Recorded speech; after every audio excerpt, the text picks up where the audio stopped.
कृष्ण पक्ष की अष्टमी तिथि दिन बुधवार भगवान का जन्म हुआ है। मेघ वर्षा कर रहे हैं, चलो कैसे राम झमक बरसई बदरिया। वसुदेव जी लेकर के चले हैं, यमुना जी में प्रवेश किए तो यमुना जी बढ़ते जाए बढ़ते जाए बढ़ते जाए। क्यों? क्योंकि यमुना भी भगवान की पत्नी है, पत्नी है, तो भगवान का चरण पकड़ना है। तो जब पकड़ानी हुई तो वसुदेव की बहू हुई। भगवान ने कहा लगता है ये बहुरिया नाक के ऊपर चढ़ जाएगी क्या? भाई पानी बरसा गया बरसा गया। भगवान ने कहा लगता है बहुरिया नाक के ऊपर चढ़ जाएगी, तुम्हारी आत्मा भंग हो जाएगी।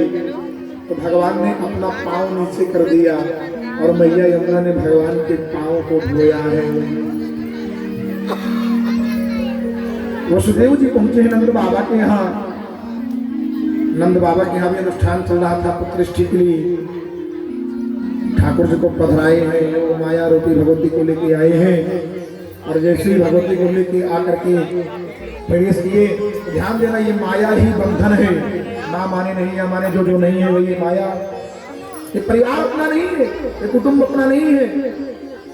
साथी है मित्र गंग के जल बिंदु पान तक, पत्नी भी यदि बढ़ेगी तो सिर्फ मकान तक। गांव के लोग यदि चलेंगे तो सिर्फ शमशान तक। अरे बेटा भी हक निभाएगा तो सिर्फ अग्निदान तक। इसके आगे क्या करोगे? इसके तो आगे भजन ही है साथी, भजन के बिना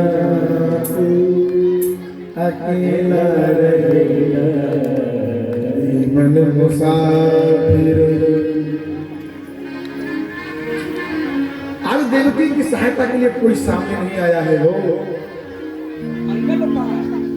ध्यान देना, माया को लेके आई, भेड़िया लग गई, बंधन लग गई। फिर कंस को पता चला कि भेड़िया उत्पन्न हुई। कंस घबरा गया है, बाप बेटी की हुई थी, भेड़िया कैसे हो गई? फिर भी नहीं माना। दौड़ा दौड़ाया भगवती को लिया, माइक में छोड़ने मत कीजिएगा। दौड़ा दौड़ाया भगवती को लिया और पत्थर पर पटक दिया। तो वो भगवती अष्टभुजा रूप धारण करके आकाश में जाकर खड़ी हो गई और बोल पड़ी, रे मूर्ख, मुझे मारने से क्या होगा? तुझे मारने वाला तो कहीं और जा चुका है। और वही भगवती उसको मारने के बाद देवी भागवत के अनुसार गर्गाचार्य जी ने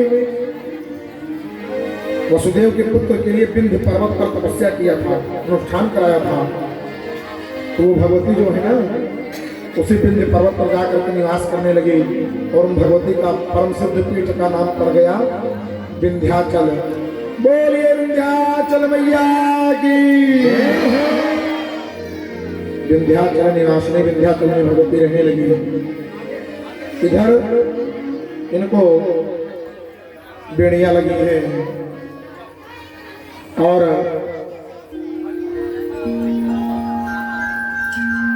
बेड़ियां लगने के बाद उधर यशोदा जी के यहाँ क्या स्थिति है? सुबह हुआ है तो बलराम जी तो पहले आ ही चुके थे रोहिणी जी के यहाँ। और देखा गया तो यशोदा की बगल एक छोटा सा बालक भी आ चुका है। और जैसे उस बालक को देखा तो सभी लोग दौड़े दौड़े आए और आकर के मैया यशोदा और नंद बाबा से कहने लगे, हे नंद बाबा, जब वृद्धावस्था में आपको संतान की प्राप्ति हुई है, आज गोकुल में बधाई बाजना प्रारंभ भया है। हो यहाँ कौन कौन बधाई बजाना चाहेगा? कौन कौन बधाई गीत गाना चाहेगा? कौन कौन नृत्य करना चाहेगा? हाथ उठाओ। ठाकुर जी का जन्म भया है। जो पूतना होगा, जो बकासुर होगा, वो इस जन्म में न शामिल हो। हाँ, जो ललिता विशाखा चित्रा इत्यादि सब सखियां, नंद सुनंद सुदामा श्री राम ये सब शामिल हो। झांकी आएगी तो लोग परेशान नहीं करेंगे, झांकी बीच से मंत्र तक आने देंगे और आराम से नाचना सबकी अवस्था व्यवस्था को देखते हुए। लेकिन जबकि भगवान के प्रेम में जब व्यक्ति नाचता है तो यहाँ भूल जाता है। हो अब जैसे करो,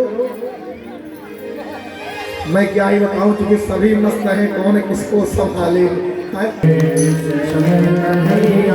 गोकुल में बाजे बधैया,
मगन मन